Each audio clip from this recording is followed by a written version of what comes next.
ಸರಿ ಅಂಕಲ್, ನಾನು ಬರ್ತೀನಿ.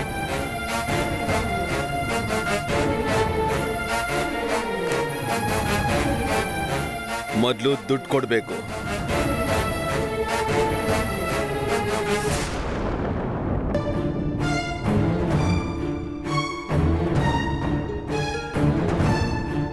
ನಾನು ನಿಮ್ಮ ಮಗಳು ಸಂಧ್ಯಾನ ಹೆಣ್ ಕೇಳೋಣ ಅಂತ ಬಂದೆ.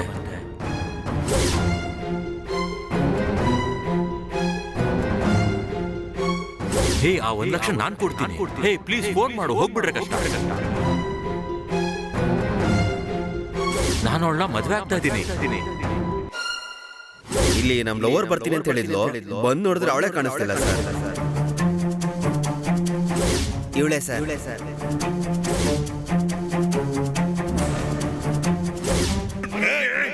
ನನ್ನ ಮಗಳ ಬಗ್ಗೆ ಮಾತಾಡ್ತಾ ಇದೆಯಾ ನೀನು? ನಾನೇನ್ ಮಾಡ್ತೀನಿ?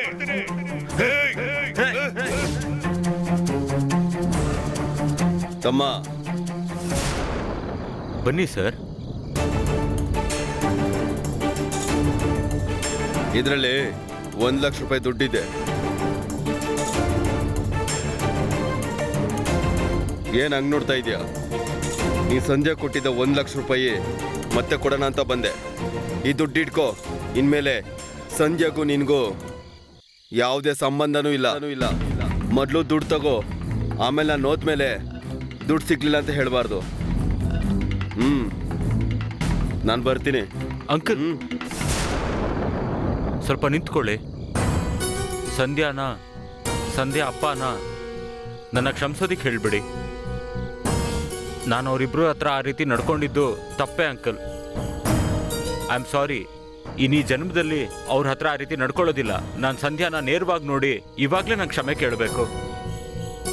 ನಾ ಅವ್ರ ಅಪ್ಪನ ಕಾಲಿಗೆ ಬಿದ್ದು ನಾ ಕ್ಷಮೆ ಖಂಡಿತ ಕೇಳಬೇಕು ಸರ್. ನೀವೇ ಅಂಕಲ್ ಹೇಗಾದ್ರೂ ಮಾಡಿ ಹೆಲ್ಪ್ ಮಾಡಬೇಕು. ಪ್ಲೀಸ್ ನಂಗೆ ದಯವಿಟ್ಟು ಹೆಲ್ಪ್ ಮಾಡಿ ಅಂಕಲ್, ಪ್ಲೀಸ್. ಅಮ್ಮ, ನೀನೇನು ತಗೊಂಡು ಬರುವೆ? ಯಾಕಾಗಿ ಬಚ್ಚಿಡುವೆ? ಇವತ್ತು ನಿಂದಾಗಿರುವುದು ನಾಳೆ ಬೇರೆಯವರದಾಗುವುದು. ಏನ್ ನಡಿಬೇಕೋ ಅದು ಅವನಪ್ಪಣೆಯಂತೆ ನಡೆಯುವುದು. ಏನಾಗಬಾರ್ದೋ ಅದು ಅವನಪ್ಪಣೆಯಂತೆಯೇ ನಡೆಯುವುದು. ಬರ್ಲಾ?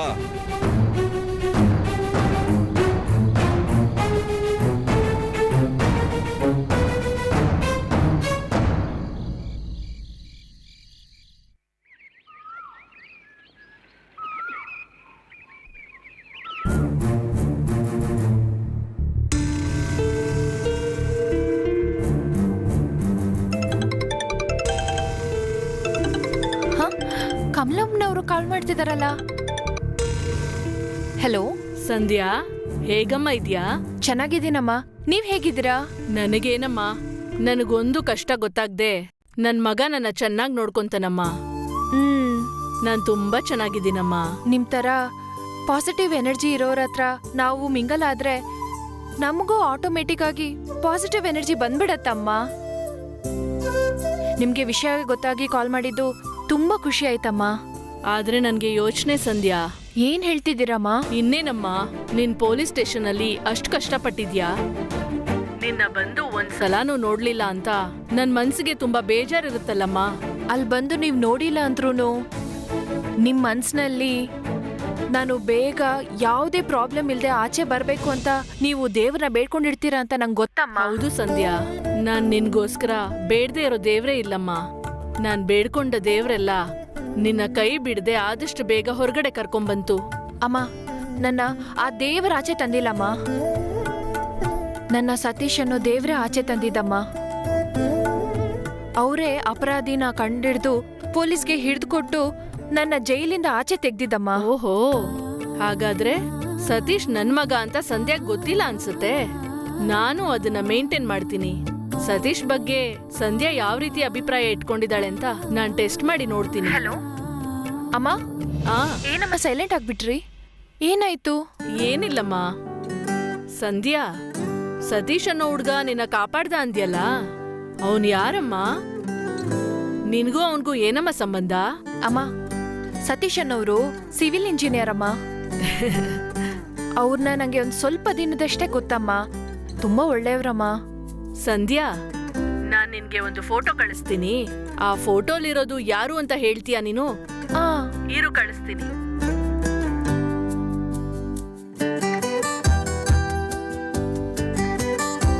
ಏನಮ್ಮ ಫೋಟೋ ಬಂತು ಅಂತ ನೋಡ್ದ್ಯಾ? ನೀನ್ ಹೇಳ್ದ ನಿನ್ನ ಕಾಪಾಡ್ದ ಅನ್ನೋ ಹುಡ್ಗ ಆ ಸತೀಶ್ ಇವನೇನಾ ನೋಡು.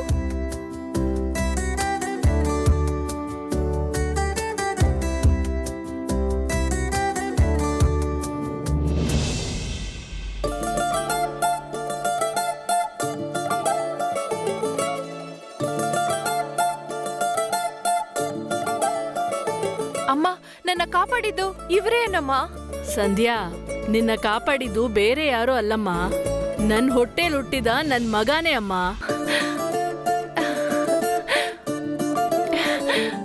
ಏನ್ ಸಂಧ್ಯಾ? ಸಂಧ್ಯಾ ಅಮ್ಮ, ಸತೀಶ್ ನಿಮ್ಮ ಹುಡುಗನಾ?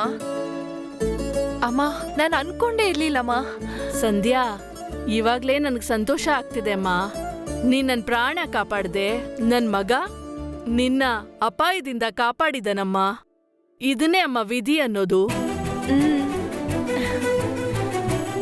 ವಿಧಿ ಮುಂದೆ ಯಾರಮ್ಮ ನಿಲ್ಲಕ್ಕಾಗತ್ತೆ? ಇನ್ಮೇಲೆ ಯಾವುದೇ ಅಪಾಯ ಇಲ್ದೆ 100 ವರ್ಷ ನೀನ್ ಚೆನ್ನಾಗಿರ್ಬೇಕಮ್ಮ. ಸಂಧ್ಯಾ, ಹುಷಾರಾಗಿರಮ್ಮ. ಆಯ್ತಮ್ಮ.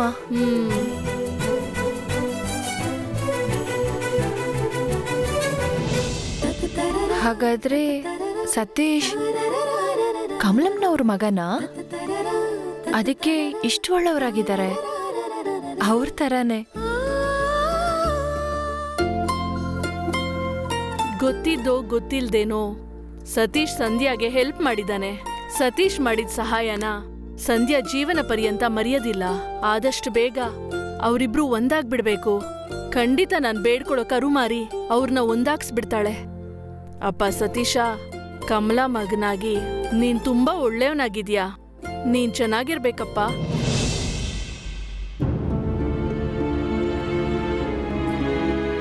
ನಾವೇನ್ ತಪ್ಪು ಮಾಡಿದ್ವಿ?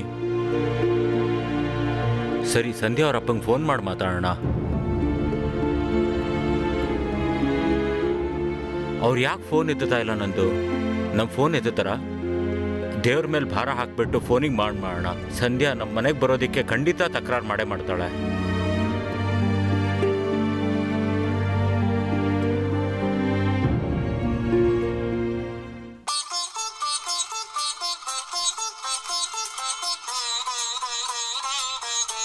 ಅರುಣ್ ಇವನು ಯಾಕೆ ಫೋನ್ ಮಾಡ್ತಾ ಇದ್ದಾನೆ? ಅದು ಇವನು ಕೊಡ್ಬೇಕಾಗಿರೋ 1 ಲಕ್ಷನ ರವಿ ಹತ್ರ ಕೊಟ್ಬಿಟ್ಟು ಕೊಡೋದಕ್ಕೆ ಹೇಳಿದ್ನಲ್ಲ, ಅಷ್ಟಕ್ಕೆ ಯಾಕೆ ಫೋನ್ ಮಾಡಿದ್ದಾನೆ? ನಾನು ಮಾತಾಡೋದಾ ಬೇಡವಾ? ಸರಿ, ಏನು ಮಾತಾಡ್ತಾನೆ ಅಂತ ನೋಡೋಣ. ಹಲೋ ಸರ್, ನಾನು ಅರುಣ್ ಮಾತಾಡ್ತಾ ಇದ್ದೀನಿ. ಗೊತ್ತಿದೆ. ಹೇಳು, ಏನಕ್ಕೆ ಫೋನ್ ಮಾಡಿದೆ? ಮೊದಲನೇದಾಗಿ ನಾನು ಅವತ್ತು ಮಾಡಿದಂತಹ ವಿಷಯಕ್ಕೆ ನಾನು ನಿಮ್ಮ ಹತ್ರ ಕ್ಷಮೆ ಕೇಳ್ತೀನಿ. ನಿನಗೆ ಕ್ಷಮೆ ತಗೊಂಡು ಕಸ ತೊಟ್ಟಿಲ್ಲ ಹಾಕು. ನಾನು ಕೊಡೋದು ತಗೊಳ್ಳೋದ್ರಲ್ಲಿ ಏನಾದರೂ ಕಮ್ಮಿ ಆಗಿದೆಯಾ? ಅಯ್ಯೋ, ನಾನು ದುಡ್ಡಿನ ಬಗ್ಗೆ ಮಾತಾಡೋಕೆ ಬಂದಿಲ್ಲ ಸರ್. ಅದೆಲ್ಲ ಕರೆಕ್ಟಾಗೇ ಇದೆ ಸರ್. ನಮ್ಮಿಬ್ಬರ ಮಧ್ಯೆ ಕೊಡೋ ತಗೊಳ್ಳೋ ವ್ಯವಹಾರ ಮುಗ್ದೋಯ್ತು. ನೀನು ಕೊಡ್ಬೇಕಾಗಿರೋ ದುಡ್ಡನ್ನ ಕೊಟ್ಟಿದ್ದೀನಿ. ಇವಾಗ ನನಗೆ ದುಡ್ಡು ಮುಖ್ಯ ಅಲ್ಲ ಸರ್. ಅಪ್ಪ, ಏನೂ ಇಲ್ಲ, ಅರುಣ್ ಲೈನಲ್ಲಿದ್ದಾನೆ. ಸರ್ ನಾನು ಹೇಳೋದನ್ನ ಕೇಳಿ ಸರ್. ನಾನು ದುಡ್ಡಿಗೋಸ್ಕರ ಫೋನ್ ಮಾಡಿಲ್ಲ ಸರ್. ಓಹೋ, ನೀನು ಕೊಟ್ಟಿರೋ ದುಡ್ಡಿಗೆ ನಾನು ಬಡ್ಡಿ ಕೊಡ್ಲಿಲ್ಲ ಅಂತ ತೊಂದರೆ ಮಾಡ್ಬೇಕು ಅಂತ ಫೋನ್ ಮಾಡ್ದ? ಆ ರೀತಿ ಎಲ್ಲ ಏನಿಲ್ಲ ಸರ್. ಮತ್ತೆ ನನಗೆ ನಿಮ್ಮ ಮಗಳು ಸಂಧ್ಯಾ ಹತ್ರ ಮದುವೆ ಮಾಡ್ಕೊಡಿ ಅಂತ ಕೇಳಕ್ಕೆ ಸರ್.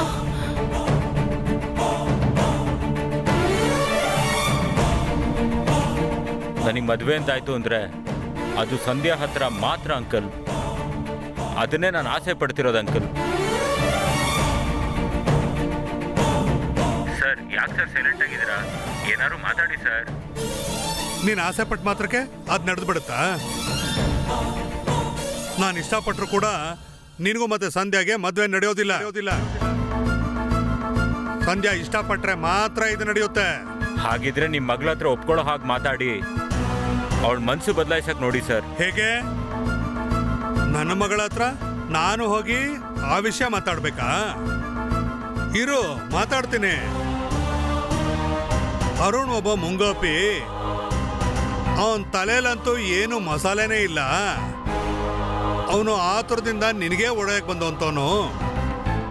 ಇಂಥ ಇಂಥ ಒಬ್ಬ ಅಳಿಯನ್ನ ಸಂಧ್ಯಾ ನಿನಗೆ ಬೇಕಾ ಇಲ್ಲ ಬೇಡವಾ ಹಾಗೆ ಹೇಳ್ಬೇಕಾ? ನೋಡು ಅರುಣ್, ನೀನು ತಲೆ ಕೆಳಗಾಗಿ ನಿಂತ್ಕೊಂಡು ನೀರನ್ನು ಕುಡಿದ್ರು ನೀನು ಇಷ್ಟಪಟ್ಟು ನಡೆಯೋದಿಲ್ಲಪ್ಪ. ನಾನೇ ನಿನಗೆ ಅವತ್ತು ಹೇಳಿದ್ದೆ ತಾನೆ, ಆಮೇಲೆ ನೀನೇ ಹೇಳ್ದೆ ನಾನು ಆ ರೀತಿ ಮಾಡಿದ್ರೆ ನಾನು ನಡ್ಕೊಳ್ಳೋ ರೀತಿನೇ ಬೇರೆ ಅಂತ ಹೇಳ್ದ್ಯೋ ಇಲ್ವೋ? ಇಡೋ ಫೋನು. ಸರ್,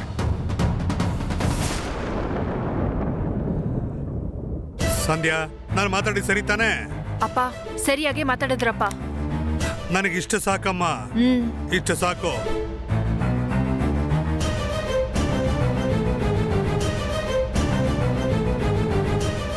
ಯಾಕೆ ಅರುಣ್ ಮತ್ತೆ disturb ಮಾಡ್ತಿದಾರಲ್ಲ?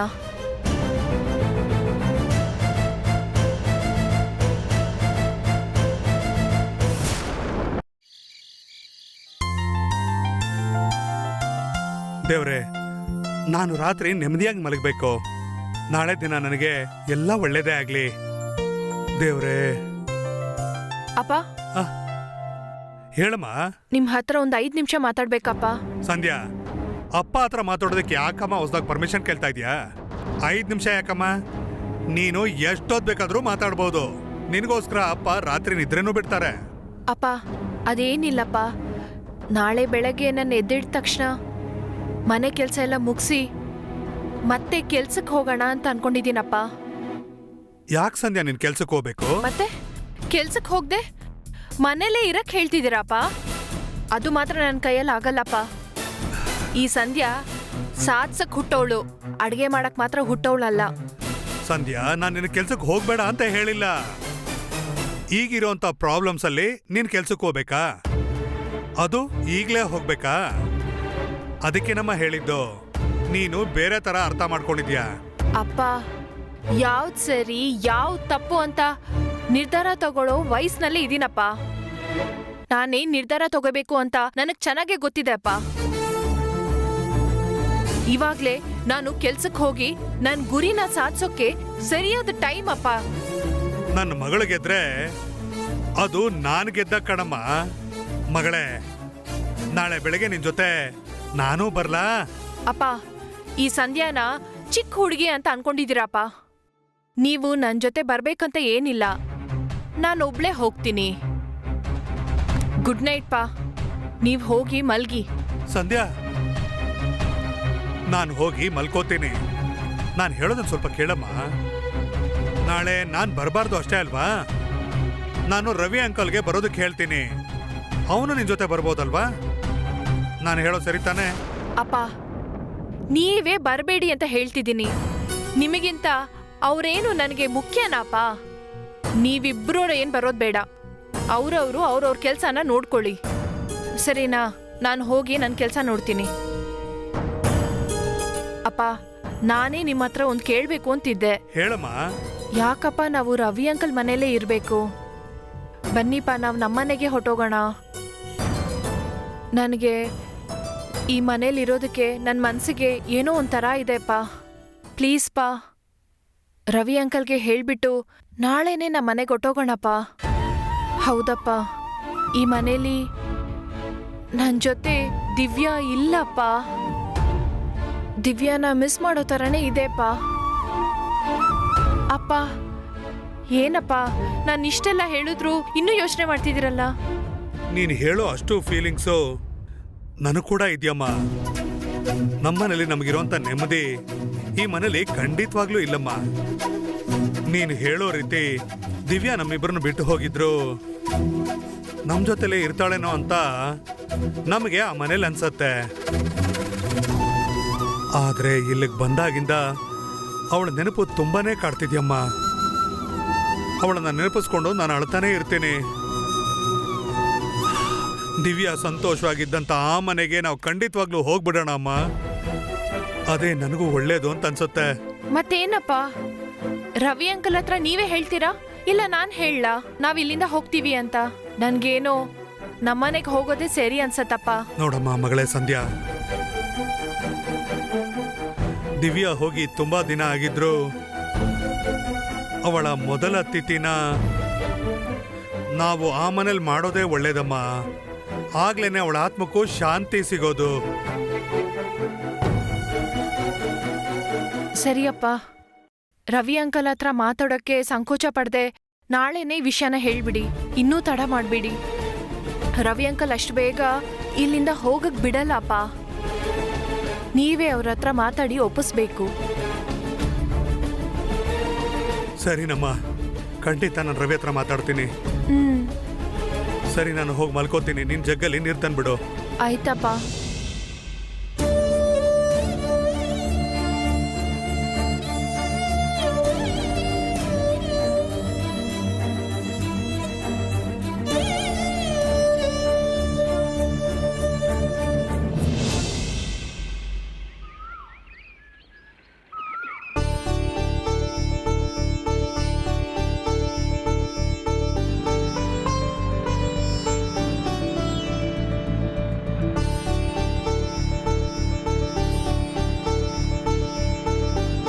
Satish sir, Satish sir, Satish! ಓಯ್ ಸತೀಶ್! ಅಯ್ಯೋ ನಿನ್ನ. ಏಯ್ ಸತೀಶ. ಓಯ್! ಆಹಾ, ಅವಳು ಕರೆದ್ಲು ಅಂತ ಗಾಡಿ ನಿಲ್ಸಿದ್ದೀನಿ ಅಂತ ಅನ್ಕೋತಾಳೆ. ಏನಾದ್ರೂ ಆಕ್ಟಿಂಗ್ ಮಾಡಬೇಕು. ಅಯ್ಯಯ್ಯೋ, ಇಲ್ಲೇ ಬರ್ತಾ ಇದ್ದಾಳೆ.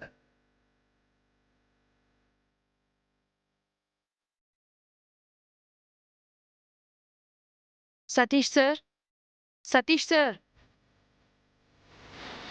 ಸತೀಶ್ ಸರ್, ನಿಮ್ಮನ್ನೇ. ಆಕ್ಟಿಂಗ್ ಎಲ್ಲ ವೇಸ್ಟ್ ಆಗೋಯ್ತು. ಇಲ್ಲ, ಅದ್ ಬಂದು ಏನಂದ್ರೆ ನಾನ್ ಕರ್ದಿದ್ದು ನಿಮ್ಗೆ ಕಿವಿ ಕೇಳಿಸಿಲ್ವಾ? ಏನಂತ ಕೂಗಿದ್ರಿ? ಸತೀಶ್ ಸರ್ ಅಂತ ಕರ್ದೆ. ಇಲ್ವಲ್ಲ, ಬೇರೆ ರೀತಿ ಏನೋ ಕೂಗ್ದಂಗಿತ್ತು. ಇಲ್ಲ, ನಾನ್ ಸತೀಶ್ ಸರ್ ಅಂತಾನೆ ಕರ್ದಿದ್ದು. ಇಲ್ಲ ರೀ, ನನಗ್ ಬೇರೆ ಏನೋ ಕಿವಿಲ್ ಕೇಳಿತು. ಏನ್ ಕೇಳಿಸ್ತು? ಅದೇ ಡೇ ಸತೀಶ್ ಅಂತ ಕೇಳಿಸ್ತು. ಹಾಗಾದ್ರೆ ನಾನ್ ನಿಮ್ಮನ್ನ ಒಯ್ ಅಂತ ಕರ್ದಿದ್ ಮಾತ್ರ ಕೇಳಿಸ್ತು. ನಾನ್ ಸತೀಶ್ ಸರ್ ಅಂತ ಕರ್ದಿದ್ದಕ್ಕೆ ನಿಲ್ಲಿಸ್ದೆ ಯಾಕೆ ಹೋದ್ರಿ? ಹೇಳಿ ಸರ್, ನಂಗೆ ಇವಾಗ ನಿಜ ಗೊತ್ತಾಗ್ಲೇಬೇಕು. ಅದ್ ಬಂದು ಯಾಕೆ ಸರ್ ನನ್ನ ನೋಡಿದ್ರೆ ಓಡ್ತೀರಾ? ನನ್ನ ನೋಡಕ್ಕೆ ನಿಮ್ಗೆ ಇಷ್ಟ ಇಲ್ವಾ? ಇಲ್ಲ. ಇಲ್ಲ ಅಂದ್ರೆ ಇಷ್ಟ ಇಲ್ವಾ? ಹಾಗ ನಾನು ಏನ್ ತಪ್ಪು ಮಾಡ್ದೆ? ಹಾಗಿದ್ರೆ ನನ್ನ ನೋಡಿದ ತಕ್ಷಣ ಯಾಕೆ ತಲೆ ತಗ್ಸಿ ನಿಂತ್ಕೊಂಡ್ರಿ? ಹೇಳಿ ಸರ್, ನಂಗೆ ಇವಾಗ್ಲೇ ನಿಜ ಗೊತ್ತಾಗ್ಬೇಕು. ಅದೇನಿಲ್ಲ, ಅದ್ ಸುಮ್ನೆ ಆಟ ಆಡಕ್ಕಂತ ಮಾಡಿದಷ್ಟೇ. ಏನ್ ಸರ್, ನನ್ನ ನೋಡ್ದಿರೋ ತರ ಹೋಗೋದು ನಿಮ್ಗಾಟನಾ? ಅಯ್ಯೋ, ಅಂತದ್ದೇನಿಲ್ಲ, ನೀವ್ ಬೇರೆ. ಮತ್ತೆ ಏನಕ್ಕೋಸ್ಕರ ನನ್ನ ಅವಾಯ್ಡ್ ಮಾಡಿದ್ರಿ? ಅದೇ ಹೇಳಿದಲ್ಲ, ಸುಮ್ನೆ ತಮಾಷೆಗಾಗಿ.